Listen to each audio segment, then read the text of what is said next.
Hammaga assalomu alaykum. Logaritm a asosiga ko'ra b ayrilgan logaritm b asosiga ko'ra a 3 ga teng bo'lsa, logaritm a asosiga ko'ra b ning kubi ayrilgan logaritm b asosiga ko'ra a ning kubini hisoblashimiz kerak.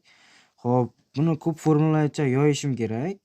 Ko'p formulalarga yoyganimda logaritm a asosiga ko'ra b ayrilgan logaritm b asosiga ko'ra a va ikkinchi qismi logaritm a asosiga ko'ra b ning kvadrati.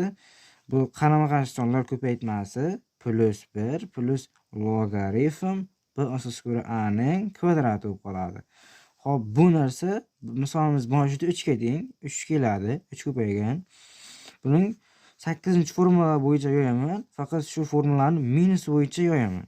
Xo'p, minus bo'yicha yo'ysam logaritm a asosiga ko'ra b ayrilgan logaritm b asosiga ko'ra a ning qovusda kvadrati plus buni ikkovini ko'paytirganini ikkilangan, ya'ni 2 degan narsa hosil bo'ladi.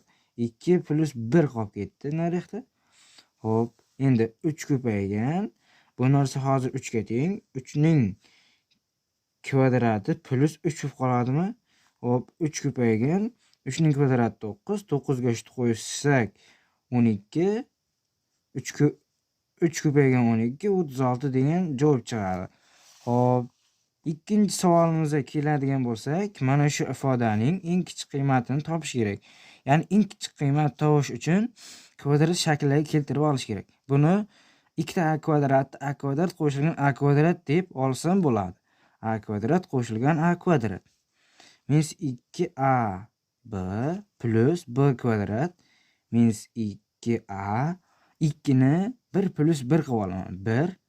1 plus 1 qilib oldim. 2 ni qaytarib beradi qo'shsak. Xo'p, a kvadrat turibdi. Minus 2ab plus b kvadrat. Formula bo'yicha yoyishim kerak. Shuning uchun formula keladiganlarni bir tomonga yig'yapman. Endi buni bu yoqqa olib kelamiz. Plus a kvadrat minus 2a plus 1 plus 1 turibdi. Shu ifodaning eng kichik qiymatini topishimiz kerak. Endi bu a minus b ning qovus kvadrati qo'shilgan a minus 1 ning qovus kvadrati plus 1 degan son bo'lib qoldimi ifoda?